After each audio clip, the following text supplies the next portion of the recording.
Factor affecting the liability of complex के बारे में बात करते हैं। तो सबसे पहला बताया गया था कि oxidation state of central metal ion, ये सर लोगों ने कराया था कैंपस में। Oxidation of central metal cation, central metal cation, ठीक है। यहाँ ध्यान से समझिएगा।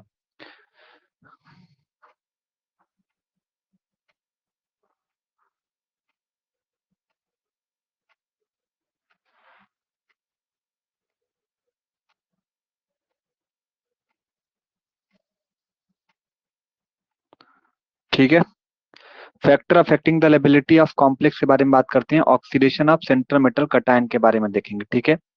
Oxidation of central metal cation के बारे में देखो, फॉर एग्जाम्पल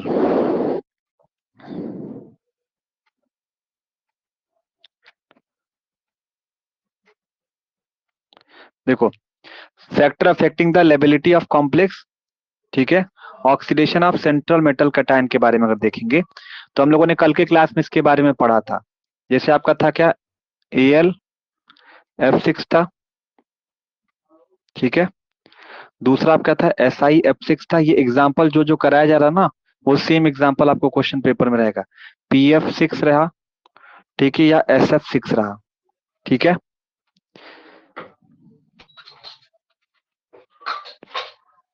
देख लो इसको। देखो, factor affecting the liability of complex के बारे में बात करते हैं तो सबसे पहला पॉइंट हमें पढ़ना है oxidation of central metal cation. एक फॉर्मूला आप याद रखोगे दिमाग में कि अगर ऑक्सीडेशन स्टेट बढ़ता है, oxidation state is directly proportional to inertness. हमने कल थोड़ा सा मैंने बताया था, इनर्टनेस के डायरेक्टली प्रोपोर्शनल होता है। और oxidation state is directly inversely proportional to, मतलब 1 बाई क्या हो गया, लेबिलिटी हो गया। क्या लेबिलिटी हो गया, मतलब इस फॉर्मूले से आपको ये निकल के आ रहा है कि अगर ऑक्सीडेशन स्टेट बढ़ेगा तो इनर्टनेस बढ़ेगी, अगर ऑक्सीडेशन स्टेट बढ़ेगा तो लेबिलिटी क्या होगी, कम होगी। तो अगर इसमें ऑक्सीडेशन स्टेट निकालोगे तो एल्युमिनियम का क्या होगा, अगर एल्युमिनियम का निकाला जाए तो देखो, इसको एक्स मान लो, प्लस फ्लोरीन का -1 वैलेंसी होती है, -1 × 6 बराबर में -3। तो क्या हो जाएगा, x-6 बराबर में क्या रहेगा, -3। तो x बराबर में क्या रहेगा, 6 में से 3 को माइनस कर दो तो क्या बचेगा, 3। यानी कि इसका अल्मोनियम का जो सेंट्रल मेटल कटायन है उसका जो ऑक्सीडेशन स्टेट आएगा +3 आएगा। इसी तरीके से इसका भी निकालोगे तो इसका आता +4 आता है, इसका निकालोगे तो क्या आ जाएगा, +5 आता है, और इसका निकालोगे तो क्या आ जाएगा, +6 आता है, ठीक है। 3, 4, 5 आता है। तो ये कहोगे कि जिसका ऑक्सीडेशन स्टेट कम होगा, जिसका ऑक्सीडेशन स्टेट कम होगा, जिसका ऑक्सीडेशन स्टेट कम होगा वो कम इनर्ट होगा। क्या होगा, मतलब इनर्टनेस भी कम होगी। लेकिन जिसका ऑक्सीडेशन स्टेट ज्यादा रहेगा उसका इनर्टनेस क्या होगा, ज्यादा होगा। क्या होगा, इनर्टनेस उसका क्या होगा, ज्यादा होगा। ध्यान दीजिएगा। तो यानी कि SF6 का जो इनर्टनेस होगा वो ज्यादा होगा, और एल्युमिनियम का जो इनर्टनेस जो होगा वो बेसिकली क्या होगा, कम होगा। क्या होगा, कम होगा। इसका इनर्टनेस ज्यादा, इसका कम, क्योंकि आपने पढ़ा कि अगर ऑक्सीडेशन स्टेट बढ़ेगा तो इनर्टनेस बढ़ेगी। तो ऑक्सीडेशन स्टेट 10 हुआ तो बढ़ा, 4 हुआ तो थोड़ा और इनर्टनेस बढ़ा, 5 हुआ तो और इनर्टनेस बढ़ा, 6 हुआ तो और इनर्टनेस बढ़ा। अच्छा, अब लेबिलिटी क्या होगी, तो कहोगे जिसका ऑक्सीडेशन स्टेट कम रहता है उसकी लेबिलिटी सबसे ज्यादा रहती है। इसका इनर्टनेस कम है ना, तो लेबिलिटी इसका उल्टा मतलब कि ज्यादा होगा, और इसका इनर्टनेस ज्यादा है तो उसकी लेबिलिटी जो होगी वो क्या हो जाएगी, कम होगी। समझ में आया एक बार में, कोई दिक्कत, कोई परेशानी? ठीक है, बताइए। अच्छा, अब ये ऑक्सीडेशन स्टेट, इसके अंदर इसका रीजन क्या है, तो रीजन यहाँ पे लिखोगे। ऐसा क्या रीजन है कि यहाँ पे ऑक्सीडेशन स्टेट बढ़ रहा है तो इनर्टनेस वगैरह भी बढ़ रही है और लेबिलिटी कम हो रहा है, तो बताओगे। ये रीजन इसलिए कि जो मेटल और लिगेंड है इसके बीच में इंटरेक्शन ज्यादा है। क्या है, मेटल और लिगेंड के बीच में इंटरेक्शन क्या है, ज्यादा है। पहला रीजन तो ये। दूसरा रीजन क्या है कि मेटल और लिगेंड का जो बॉन्ड लेंथ है वो ज्यादा है।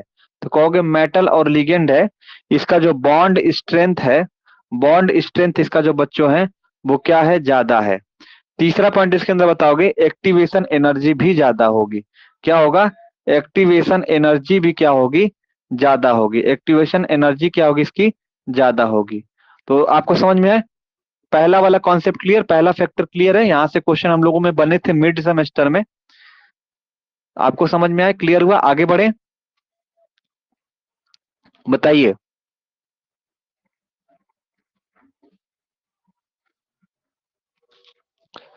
अंकिता, राघवी, समझ में आया, क्लियर।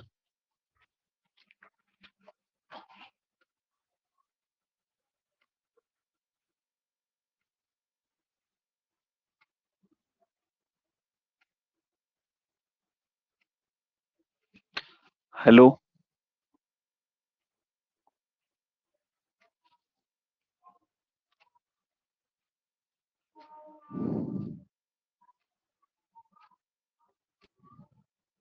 ठीक है, चलो दूसरा हम लोग पढ़ेंगे क्या इसमें।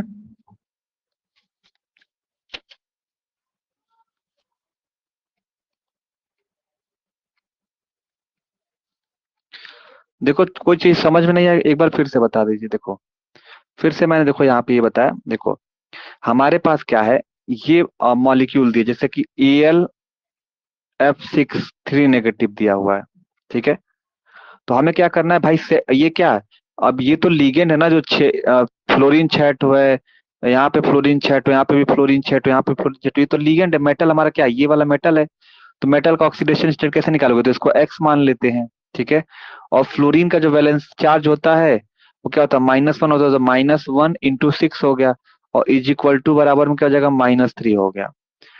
तो अब इसको सॉल्व करोगे तो क्या हो जाएगा, तो एक्स प्लस ये क्या हो जाएगा, -6 बराबर में -3, तो माइनस प्लस माइनस क्या हो जाएगा, माइनस हो जाएगा, तो x -6 बराबर में क्या हो जाएगा, -3।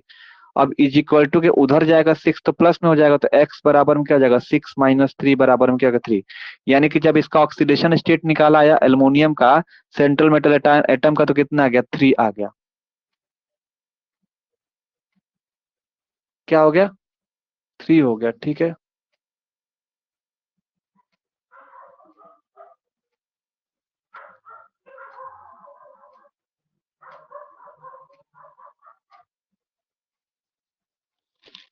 ठीक है, क्लियर हुआ।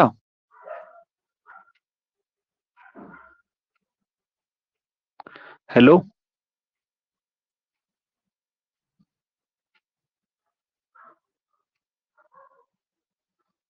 ठीक है, ये हो गया क्या, ऑक्सीडेशन स्टेट आपने निकाला, ठीक है।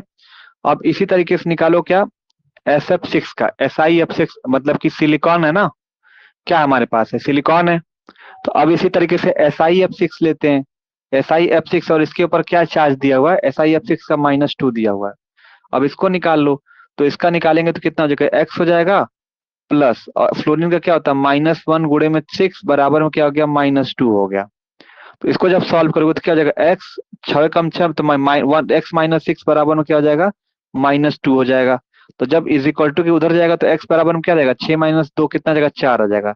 यानी कि आपने क्या देखा, इसका निकाले तो +3 ऑक्सीडेशन स्टेट आया, इसका निकाले तो +4 ऑक्सीडेशन स्टेट आया, इसका निकाले तो +5 ऑक्सीडेशन स्टेट आया, इसका निकाले तो +6 ऑक्सीडेशन स्टेट आया, ठीक। अब हमें ये फॉर्मूला याद रखना कि अगर ऑक्सीडेशन स्टेट बढ़ेगा तो उसका इनर्टनेस भी बढ़ना चालू होगा। जैसे कि इसका ऑक्सीडेशन स्टेट +3 था, तो इसका इनर्टनेस कम है थोड़ा, मान लेते हैं 10 ग्राम इसका इनर्टनेस है। +4 ऑक्सीडेशन स्टेट, जब मतलब एक ऑक्सीडेशन स्टेट और बढ़ा, तो इनर्टनेस और बढ़ेगा, 10 ग्राम से इनर्टनेस कितना हो गया, 20 ग्राम इनर्टनेस हो गया। फिर उसके बाद इसका ऑक्सीडेशन स्टेट और बढ़ा, तो इसका इनर्टनेस और ज्यादा बढ़ जाएगा, मतलब 30 ग्राम हो जाएगा। अब इसका इनर्टनेस जब +6 ऑक्सीडेशन स्टेट हुआ, तो ऑक्सीडेशन स्टेट और ज्यादा बढ़ गया, तो इनर्टनेस और ज्यादा हो गया, मतलब 90 ग्राम हो गया। मतलब आपने ये कहा कि अगर ऑक्सीडेशन स्टेट बढ़ता जाएगा तो इनर्टनेस भी बढ़ती जाएगी। अगर ऑक्सीडेशन स्टेट कम होगा तो उसकी इनर्टनेस कम होगी, अगर ऑक्सीडेशन स्टेट ज्यादा होगा उसका इनर्टनेस क्या होगा, ज्यादा होगा। तो आप अगर इनर्टनेस एक्सप्लेन आएगा तो इससे इनर्टनेस एक्सप्लेन कर देना। अच्छा, लेबिलिटी क्या होता है, तो कहोगे कि जिसका ऑक्सीडेशन स्टेट कम रहता, अब देखो इनर्टनेस ऐसे बढ़ रहा था ना, तो इसका उल्टा लेबिलिटी होगा, मतलब जिसका अब इसमें ऑक्सीडेशन स्टेट कम है, तो इसका इनर्टनेस आपको क्या कम देखने के लिए मिल रहा है। लेकिन ऑक्सीडेशन स्टेट इसका कम है, इनर्टनेस कम है, तो लेबिलिटी इसकी क्या हो जाएगी, जस्ट इसका उल्टा ज्यादा हो जाएगी। तो यानी कि अगर अगर लेबिलिटी के हिसाब से देखा जाए, तो अगर ऑक्सीडेशन स्टेट कम है तो उसकी लेबिलिटी सबसे ज्यादा, अगर ऑक्सीडेशन स्टेट ज्यादा है तो उसकी लेबिलिटी क्या होगी, सबसे कम होगी। क्लियर हो गया?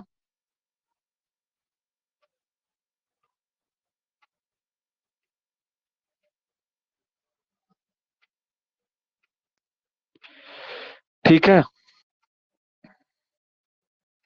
समझ में आया? कोई दिक्कत, कोई परेशानी?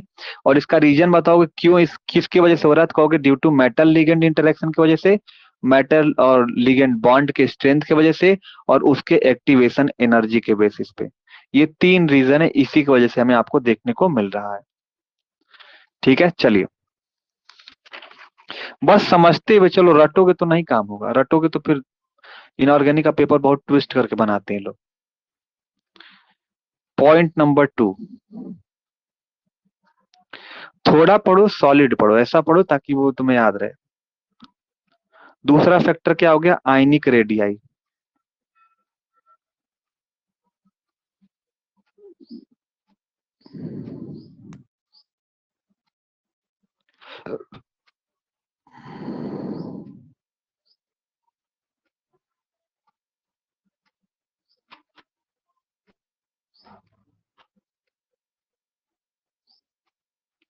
Ionic radii of central metal ion.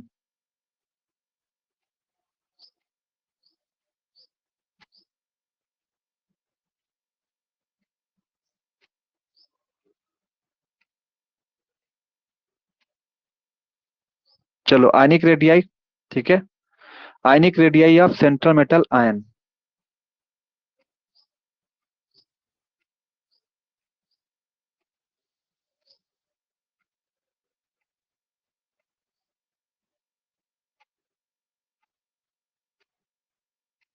Hello, ionic radii of central metal ion, ठीक है, आगे बढ़ते हैं।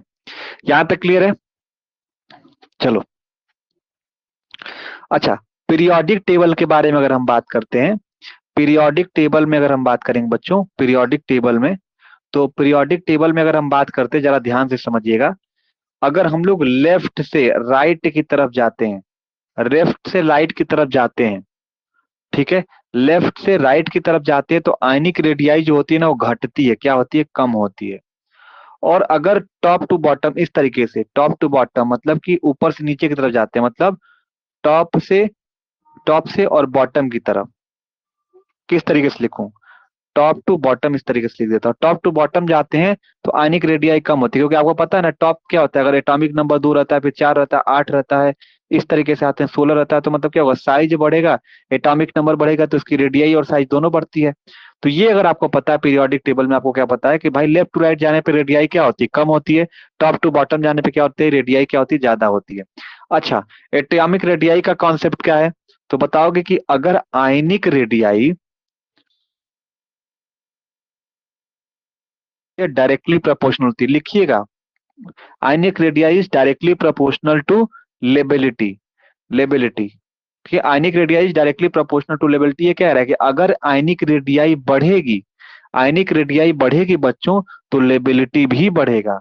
क्या होगा, लेबिलिटी भी बढ़ेगा। ठीक है, तो यानी कि आप लिखोगे क्या, यहाँ पे पॉइंट वाइज बना के लिख दोगे कि अगर ionic radii I R, ionic radii अगर बढ़ती है तो लेबिलिटी भी बढ़ेगी, लेबिलिटी भी बढ़ेगी। बस ये याद रखिएगा कॉन्सेप्ट, बाकी आपका हो जाएगा। जैसे एग्जाम्पल कैंपस में ही कराया गया था, ये वाला एस आर हो गया, और ये दिया गया था H2O का +2, और दूसरा जो दिया गया था, ये दिया गया था कैल्शियम H2O का गया था, ठीक है, और तीसरा दिया गया था Mg था, Mg था, और H2O का 6 दिया गया था। ठीक है, तो अब इसमें कहोगे कि कौन, किसका लेबिलिटी ज्यादा होगा, किसका लेबिलिटी कम होगा। अगर कोई पूछेगा किसका लेबिलिटी ज्यादा होगा, किसका, तो सीधा समझो, सब में वाटर, वाटर मतलब क्या है, लिगेंड तो सब में सेम है। चेंज कहाँ देखने के लिए मिल रहा है, सेंट्रल मेटल एटम में, सेंट्रल मेटल एटम में। ठीक है, तो यहाँ पे ये बताओगे कि इसका जो एटॉमिक नंबर है, एटॉमिक नंबर इसका ज्यादा है, एटॉमिक नंबर इसका ज्यादा है। जब एटॉमिक नंबर इसका ज्यादा है तो इसका आयनिक रेडियाई भी ज्यादा होगा, आयनिक रेडियाई भी ज्यादा होगा। जब आयनिक रेडियाई भी ज्यादा होगा तो इसकी लेबिलिटी भी ज्यादा होगी। क्या होगी, लेबिलिटी भी इसकी ज्यादा होगी। ठीक है, तो सब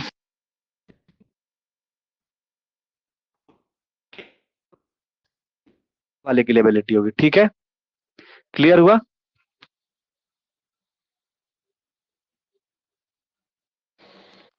क्लियर?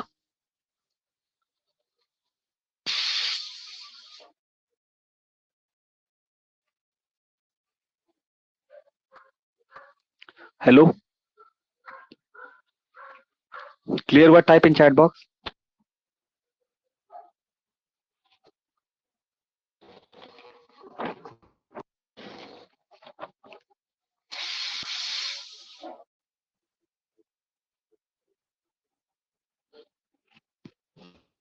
अब तीसरा जो फैक्टर हमारे पास है वो ये समझ लीजिए क्या, geometry of complex. Geometry of complex.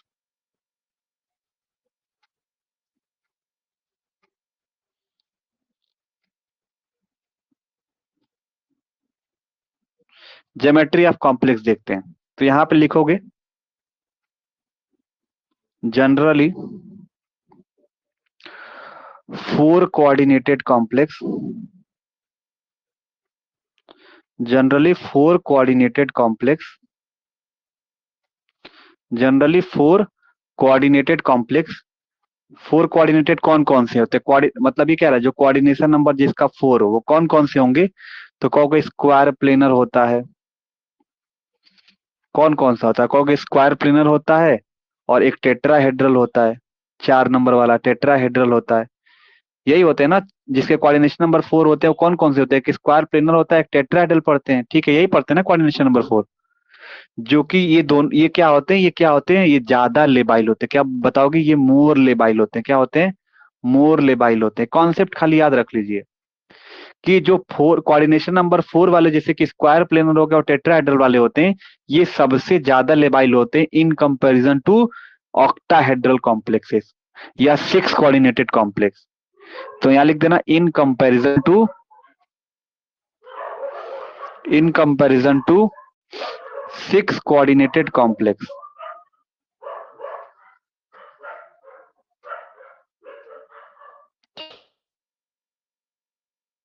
Coordinated complex होते हैं वो ज्यादा लेबाइल होते हैं in comparison to six coordinated complex.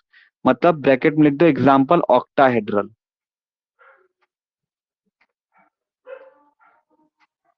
ठीक है, ऑक्टाहेड्रल हो गया। तो अब इसका लिख लेना सबसे ज्यादा, अब इसका ऑर्डर लिख लो। सबसे ज्यादा स्क्वायर प्लेनर होता है, ए बुटकी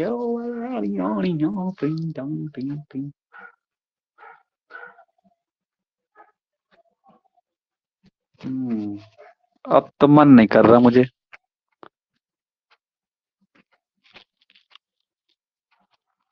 हाँ, सबसे ज्यादा सबसे ज्यादा क्या होता है? स्क्वायर प्लेनर वाले का। फिर उसके बाद क्या होता है? टेट्राहेड्रल वाले का होता है सबसे ज्यादा। सबसे ज्यादा किसका होता है? स्क्वायर प्लेनर का होता है। उसके बाद टेट्राहेड्रल का होता है।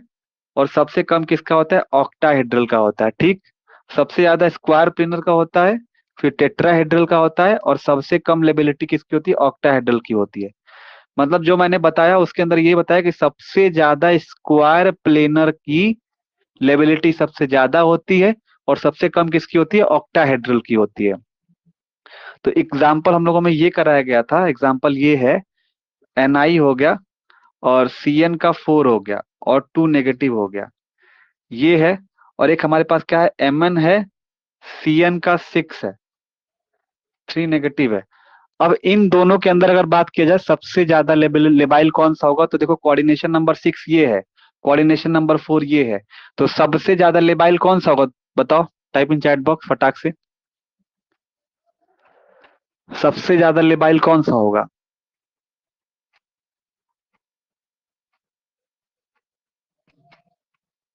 हेलो, चलो बताओ सबसे ज्यादा लेबाइल कौन सा होगा, रीजन क्या है?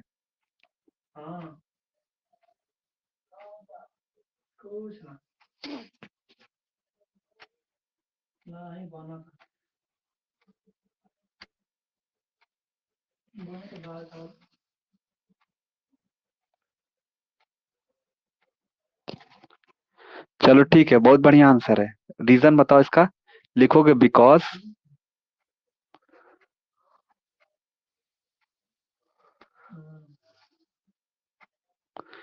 मोर लेबाइल,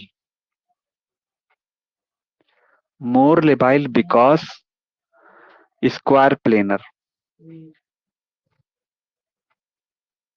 ज्यादा लेबाइल क्यों होगा? क्योंकि स्क्वायर प्लेनर है। और ये लेस लेबाइल होगा, क्या होगा? लेस लेबाइल होगा क्योंकि ये ऑक्टाहेड्रल है। ठीक है, तो ये तीन फैक्टर, हाँ, ये तीन फैक्टर तुम्हें पढ़ना है। तो ये तीन फैक्टर है, ये तीन फैक्टर जो तुम्हें पढ़ना है, जो सिलेबस में तुम्हारे पास था। इसके बाद हमें पढ़ना है कि नॉन ट्रांजिशन मेटल में आपको कैसे इनर्ट एंड लेबाइल बताना है। तो वो हम लोग शाम वाले में कर लेंगे, ठीक है? राघवी, अंकिता, इतना तुम लोग तैयार कर लो। चलो थोड़ा नहा वाले, भूख लगी है। तो शाम वाले में उसको कंप्लीट कर लेंगे। थोड़ा तेज चल रहा है ना, दो दो क्लास हो रहा है, इसलिए जल्दी जल्दी सिलेबस खत्म हो रहा है। तो इसको हम यहीं पे रोक दे रहे हैं, हाँ। बीच में फोन आ रहा है मेरा। ठीक ठीक है।